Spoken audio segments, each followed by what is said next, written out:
Scorend vermogen een grote manco bij Heerenveen. Weningen-Westra beoordeeld toch oud-profs. En verrassende finalisten bij het Koningsleppen.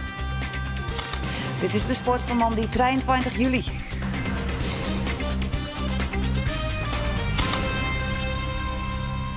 Goejoen en welkom bij Boppenslag. En in deze uitsturing ik nog omtinken voor het NK mountainbiken met Frieske deelname. Maar eerst voetbal. Marco van Basten had de tasgezing van de directie gekregen dat hij een pad van het transfergeld dat Bas Dost en Luciano Narsing opbracht ha investeren mee. Dat geld zal dan vooral broekt worden matten om de onval te versterken, want daar leidt het grote probleem. Arune Sneun kwam de equipe van Basten net te scoren, in de nummer 11 van België. Van Beerschot waard er maar 1-0 verlen. Heerenveen had mij Marco van Basten een voormalig topscorer als trainer. Maar op het veld wisten de spelers het doel amper te vinden. In de laatste 3 oefenwedstrijden tegen eerste divisionist Eindhoven en tegen de 2 Belgische leegvleerners Waasland-Beveren en Beerschot weet Heerenveen maar 1 keer te scoren. Je ziet duidelijk dat wij voorin niet makkelijk scoren, laat ik het zo zeggen. En daar leidt op dit stuit het grote probleem. Illustratief daarvoor is dit moment in de wedstrijd in Beerschot. Juricic en Amoa rennen elkaar eerst in het paard en dan zit uiteindelijk Ziyech de bal op een lotte. Het kan ook gewoon een fase zijn hoor, dus daar is op zich ook niet iets van we moeten direct in de war raken. Maar feit is wel dat we nu 3 wedstrijden 1 doelpunt hebben gemaakt. En het was uiteraard nog een verdediger die scoorde ook. Dus wat dat betreft is het natuurlijk wel een beetje een teken aan de wand. Aan de andere kant heb ik er nog alle vertrouwen in. Tjen Beerschot speelt het van Basten met Matthew Amoa in de punt van de onval. Filip Juricic speelt het van links en Oussama Tanane zit onder de rechterkant. Tanane maakte in februari dit jaar de oerstap van de jeugd van PSV naar de beloften van Heerenveen. In de voorbereiding krijgt hij Nova van Basten de kans om hem te litten als rechteronvaller. Ik ben niet echt een aanvaller, ik ben een aanvallende middenvelder. En ja, normaal sta ik niet helemaal aan de buitenkant, meer aan de binnenkant. Dus ja, vandaar kan ik ook mijn actie maken. Matthew Amoa is kaam als opvolger van topscorer Bas Dost. Maar Amoa had verleden seizoen in Turkije haast net voetballen. En dus had hij het nodig. Amoa speelt in Beerschot een bijzonder ongelukkige wedstrijd. Dat is trouwens net alleen nog zijn schuld. Hij krijgt er geen onvier van de zietkanten. En dus bent er van de Ghanese onvaller amper kansen. Ja, ik heb hele weinig kansen. Maar ja, weet je wat, nu is oefenwedstrijden. En we leren gewoon van onze fouten. En ik denk ook dat de volgende wedstrijd weer beter gaat. Ja, dat hoop ik ook. Dat hoop ik van ganse harte. Alleen als je kijkt naar zo'n ploeg, de ploeg die vorig jaar als de 11e is geëindigd in de Belgische competitie. Had ik verwacht dat er wat meer kansen zouden zijn. Had je zelf ook verwacht. Maar waarom breekt het dan aan, denk jij? Ja, ik heb ook het zelf gehad. Maar ja, weet je wat, in de eigen wedstrijd is anders. En dit is gewoon slecht gelopen. En ja, we hebben gewoon kijken naar de volgende oefenwedstrijd. In de tweede helft brengt Van Basten op een jong talent in het veld. Arsenio Valpoort. Valpoort zit voor het eerst bij de A-selectie. Maar met het jeugdige talent is Heerenveen net gevaarlijk. Misschien ook omdat we toch meer samen moeten doen. En ook een beetje gewennen, want we hebben een nieuwe spits. En Oussama is ook een nieuwe speler eigenlijk. Het is ook een beetje wennen aan elkaar, maar ik denk wel dat het goed komt. Maar het samenspel voorin moet met name nog beter. Ik denk in het hele team, maar omdat er weinig kansen zijn gecreëerd, sowieso in de voorhoede moet ook meer samen worden gewerkt. Verleden hier Heerenveen met Assaidi, Narsing en Bas Dost de meest swingende voorhoede van Nederland. Maar Narsing en Dost zijn al verkocht en ook Assaidi liet het voor te gaan. Het contrast met de onvallers die het nou in het veld stenen is dan wel erg groot. Assaidi is trouwens wel onwijzig als taskoger. En hij is duidelijk in zijn commentaar wat hij vindt van de wedstrijd. Ja, ik vond het niet best. Niet best? Nee. Ben je geschrokken? Dat ik geschrokken ben? Ja. Nee, ik ben niet geschrokken. Het is nog vroeg toch? Het is nog heel vroeg. Ja, daarom. Maar vind je ook aanvallend behoorlijk wat kwaliteit ingeleverd natuurlijk, Heerenveen. Moet er wat bij komen, denk jij? Daar ga ik niet over. Moet je bij Hansma zijn en de trainer, denk ik. Ja, en jouw eigen persoon, want Heerenveen zou al een akkoord hebben, een principeakkoord met Galatasaray. Ga je nou weg of niet? Daar ga ik het niet over hebben. Dat wil je niet? Nee. Blijf je bij Heerenveen, denk je? Zoals het nu uitziet wel. Heerenveen had al weken een overeenkomst met Galatasaray. Maar ta een transfer is het nog altijd net kaam. En daardoor hoopt het Van Basten nog altijd dat Assaidi toch nog bij Heerenveen blijft. Ik heb gisteren een gesprek met Assaidi gehad en daarin kreeg ik het gevoel dat hij graag bij Heerenveen wilde blijven. Nou, ik heb hem er graag bij. Het is een fantastische speler. En dat zou voor ons alleen maar goed zijn als we dat soort spelers ook kunnen behouden. Ja, en dan een mooi koppeltje met Juricic aan de linkerkant. En dan mogen Valaparra en Tanane het uitvechten aan de rechterkant. Nou, over de opstelling daar Is nog wat vroeg misschien. Met mijn technische staf heb ik daar discussies over. Dat is verstandig. Oké. Heerenveen verliest van Beerschot met 1-0. Troch dit doelpunt van Prince Nyoni. Net als Van Basten is de uitslag net belangrijk, maar ook over het vertoonde spul kan hij toch onmogelijk tevreden wezen. Pieter Wening had juist als enige Fries de Tour de France uitrijden. Wening eindigde in het klassement als 72ste. Jeder stapte Leo Westra en ik, Mollema en Tjalingi moesten naar huis. Wel weer het bijzonder dat er 4 Friesen meedienen. Eén keer eerder gebeurde het dat er meerdere Friesen op de Tour meedienen. In 1991 wien dat Wieberen, Veenstra en Eddy Skurer. Tegeer met Veenstra en Skurer zegt verslagjouwer Roelof de Vries waarom op de Tour de France.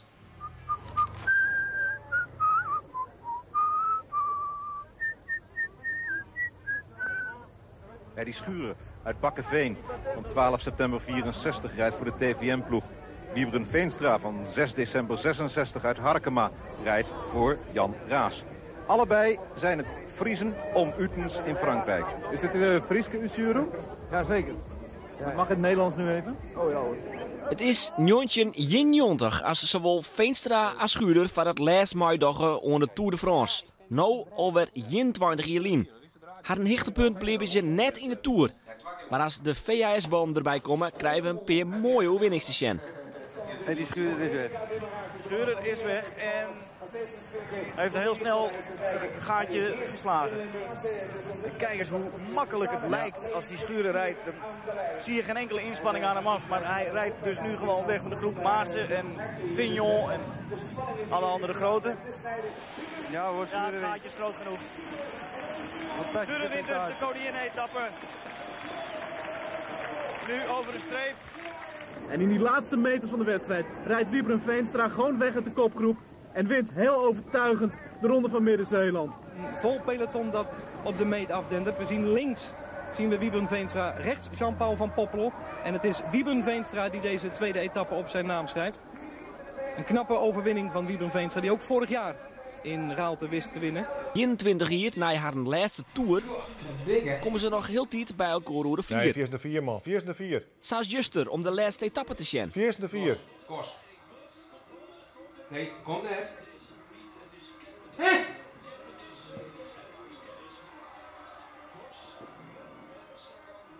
Ik dacht het de 4 weer. Ja. Veenstra is nog ploegleider bij de Hutfietsvereniging Utrechten. Schuurder fietst zelfs nog wol, maar is verder net meer actief in de Hutfietsraad. Nevens de man is de Tour van nou net meer te vergelijken met de Tour van Doe. Ze binnen bij Gleeks kritisch over de Rabobankploeg. Ik ben al 2 keer gereden en de sfeer was fantastisch. Van tevoren al. En in je Tour zelf ook nog wel. Dus ja, en ik denk dat ja, ik ken het in de huishouding van de Rabobank bijvoorbeeld zien. Maar ik had wel het idee dat de wol is de volle nadruk op Geesink, Mollema en dat soort mannen leidt. En dat is in principe wel jammer. Dus dan verst wol onderwijs etappes mee te nemen.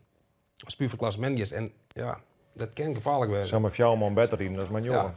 Pieter Wening is de enige Fries die juster de Tour uitfietst had. De Harrekiet ried benam in dienst van haar sprinter Matthew Goss. En mooi in de bergen van de etappeoverwinning rieden. Dat slag het net, maar Veenstra en Schuurder binnen positief oerwening. Ja, want had ik heel lang blesseerd was, is pas heel net in competitie kwam. Dan vind ik het toch wel knap hoe hij reden had eigenlijk. Dus, dan ging het net echt uitslagen. Geen uitslagen, nee. Dat ontbreekt eraan. Maar dus krijg die basis van die training die mist hij. Dat bepaalt net of je dan een goede toerrieder of net. Nee, want hij zit er iedere keer wel redelijk bij, maar het krijgt net, zeg maar. Maar dat komt omdat hij te weinig basis hier. Ja. Had er nog slecht rijden? Nou, ik denk het net. Nee. Ik denk dat hij goed in de Tour komt, dat hij goed naar seizoen redeneert. Hij had zeker. een hele goede basislijn in de Tour de France nou. Ja. Dus hij had ook die hut wel. En dadelijk in de Vuelta om daar een etappe te winnen, dat kan makkelijk, zeg maar. Westra riet een geweldig voorseizoen met onder andere een etappe-overwinning in Parijs-Nice. Maar stelt teloor in de Tour. Abandon, Liewe Westra. Dat vind ik verrassend. Hij is 3 keer vallen. Val! Ai. Ai, en daar ligt Westra links. En hij Orelwieken stapt hij aan. Als ik zie hoe goed hij wie in het voorjaar. Parijs-Nice. Ja, ik denk dat hij zijn hoogtepunt dat krijgt voor de Tour. Ik bedoel, hij riet in principe er 2 tijdritten.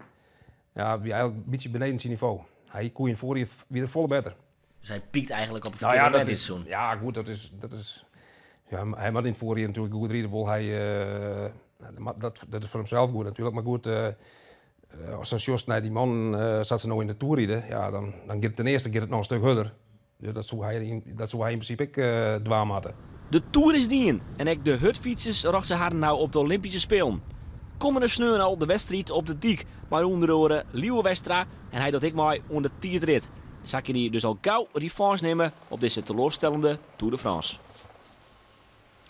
Beachvolleyballer en atleet Richard Schuil en zijn compaan Reinder Nummerdoor hebben juster een groot Grand Slam toernooi won. In het eerste Riekse Klagenvoet wien de Olympiërs in de finale te sterk voor het Braziliaanse duo Solberg-Arroyo. Het Grand Slam toernooi in Klagenvoet is het grootste in het beachvolleyballen. Jeder won Schuil en Nummerdoor ik al een Grand Slam in Peking. Een mooie opstekker, vlak voor de Olympische Spelen. We gaan niet met het gevoel erheen dat we goed in vorm zijn en ook met het gevoel erheen dat we ook ergens kunnen verliezen natuurlijk. En dat hebben we 4 jaar geleden gedaan. Dus daar hebben we ons al wat beter op ingesteld. Dat als we een keer onderweg verliezen, dat dan de klap wat minder groot is dan 4 jaar geleden. Richard Schuil.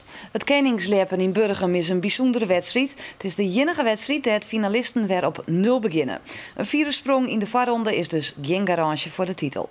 Tevens Hopma won verliezen hier de koningstitel en werd daarna Fries kampioen. Datzelfde die een Hiske Galema bij de vrouwen en Sietse Bokma bij de jongens. Het Koningslepen is dus een goede graadmeter voor het FK. Eindelijk weer het weer eens echt 4 leppers zwaar. Geen wien, noffelijke temperatuur. En dus koer er 4 lept worden. En in het publiek zoeken we Hannes Carrion. Een man die met meer dan gemiddelde spanning naar de wedstrijd zocht. Want dit die hij de midjes in de tweede klas. 19 meter tolven. Het zou samen een finale plak op smieten kennen in de jongenswedstrijd. Ja, dat is mooi in deze wedstrijd. Het Koningslepen, dan springen de tweede klas en de eerste klas dezelfde dag. En als je de tweede klas er goed genoeg binnen om in de finale mee te doen, dan mag je jongens ook weer mee doen als de teller op 0 begint. Dus ja, het is nog even een afwachten wat de rest doet. In de categorie jongens zorgen we met Tom Hoekstra die het heel aardig uiteindelijk zet. Ja, maar het doel is om je eerst te plaatsen voor de uiteindelijke finale. En dat doet Jan Teerdenauta met een dik nieuw persoonlijk record. Santje meter 62, Jan Teerdenauta van Driels. En bij de vrouwen, ook daar een opmerkelijke prestatie. Klaske Nauta, die klimt de stok haast helemaal stil, komt aan het topketa en passeert haast de 16 meter grens. 15,94. Zij is de beste bij de vrouwen. Maar goed, dat is alweer de voorronde, want het echte werk dat moet vanzelf straks in de finale plak vinden. De topklasses moeten haar nog plaatsen voor die finale. Alwin Vonk, 18 meter 92. Een heel aardige sprong, maar hij blijft dus voor eerst achter Hannes Carrion. Isbrand Galema, dat is de man in vorm. Hij schrikt waarom van een trip naar IJsland, maar laat zien dat er het net verleerd is. 19 meter tredje, dus 1 centimeter verder als Hannes. Dan Bart Helmholt in zijn tweede sprong. En dan lijkt het wat beter te slagje 20 meter 34. 2 man verder als Hannes Carrion, maar nog altijd een aantal mensen net verder als Hannes. En dus kan hij hem opmeiden voor de grote finale. Het zal toch gebeuren. Nart Bronsma, een man die het gemiddeld regelmatig over de 19 meter springt, komt 2 keer boeten de sector en 1 keer wiet en valt dus aan. En het peloton wordt lietser en lietser. Theo Hopma, 14,31 en 2 keer wiet.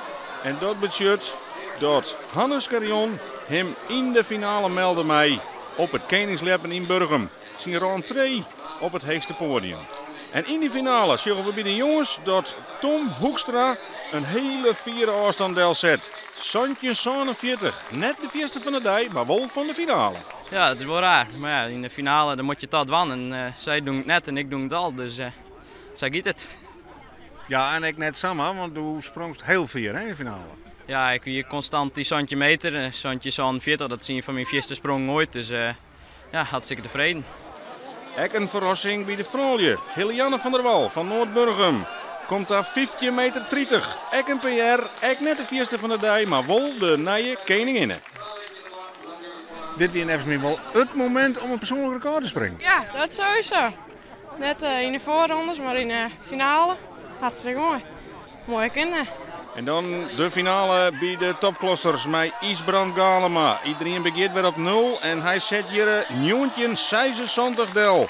En dat is een lekkere afstand om de concurrentie op scherp te zetten. Het is de 4 voor Hannes Carrion. Hij had hem heel mooi wegschenlitten in die eerste klasse. Maar in deze finale zal hij net een gooi doen naar de koningstitel. Die titel die zal toch weer naar Bart Helmholt in zijn allerlaatste sprong. 20 meter 36. Hij is als enige in de finale vierde als in een wedstrijd en pakt dus de koningstitel van Burgum. Tevreden ben ik er absoluut net over. Je wordt gewoon maar een goede sprong maken. De tweede sprong weer heel goed, die 20-30. En de laatste 20 meter dat we een hele goede sprong zijn. Maar die sprong wie echt net zo goed. Ik ga de lauwe size kreeg zitten, zoals met de vlagen, de laatste sprong. En dan weet je het helemaal klaar aan. Dus er is nog wel wat werk te doen. Ja, zoer genoeg van Bart Helmholt weer zijn beste sprong, de laatste in een vlaggen. Maar dat gevoel, dat neemt er mij naar de komende weken, naar de volgende 4 wedstrijden. Koning, koningin en prins van Burgum. Tom Hoekstra, Helianne van der Wal en Bart Helmholt. En het wordt een drukke week voor de leppers. Jong springen ze weer in Burgum, woensdag op een Jouwer en vreed in Boetenpost. En dan sneun op het NFM in het Heidenskip. Het FK is op 11 augustus in Weensum. Nog een lietse week, dan begint de Olympische Spelen. Het mountainbiken is een Olympische sport, maar Usland telt erin net echt mee. Het is dreig om als Nederlander de stap naar de internationale top te maken. En Karen Brouwer van Jesterwoude kan daar hoe mee praten. Ze riet op nationaal niveau knap mee en dit weekend kwam ze in actie op het Nederlands kampioenschap. Nederland is bepaald geen mountainbike-land. Het fietsen op het dik en het fieldrijden, dat binnen disciplines die het meetellen en een protte omteken krijgen. Op de komende Olympische Spelen docht bijgelijks maar 1 Nederlandse mountainbiker mee en dat is Merger. Toch rjocht het Karen Brouwer van Jesterwoude haar op deze tak van het hutfietsen. Op nationaal niveau kan ze heel goed meekomen, maar de volgende stap zetten is lastig. Dat had ik met sponsors te krijgen. Die staan net in de riegen van een lietse sport als mountainbike. Er binnen dus maar beperkte mogelijkheden om verder te groeien. Internationaal heb je maar een paar mensen die naar de top halen. Dus op zich is het wel meer amateurniveau wat er nog in Nederland wat rijdt. Ja, de stap voor mountainbikers van Nederland naar internationaal is eigenlijk nog best groot om het verschil te overbruggen. En dat is wel zonde. In landen als Zwitserland en Frankrijk is de sport een stuk groter en verder. Voor de Nederlandse mountainbikers is het lastig om daar de concurrentie mee om te gaan. Ja, ze hebben daar natuurlijk ook echt de parcoursen die zich ervoor lenen. En je merkt ook dat ze daarom veel meer ontwikkeling vanaf de jeugd al hebben. En daardoor steeds een stap beter worden. Ja, en daar groeit de sport ook mee. Hoyt en Mem Brouwer stiepje haar een dochter om het maximale eruit uit te kennen. Ze gaan oerel mooi naar ta en binnen zelfs sportief insteld. Ik train ook altijd met Karen. Dus het is trainen, wedstrijdvoorbereiding, de wedstrijden rijden en dan weer naar huis. En dan de hele zaak weer de fietsen schoonmaken, alles weer in onderhoud hebben. Dus voor ons gaat er heel veel tijd in zitten, maar dat doen we met ontzettend veel plezier. Want zelf doe ik de wedstrijden ook, dus we zijn altijd met elkaar op pad. Brouwer riet voor de Mitsubishi-ploeg van teammanager Martin Schuttert.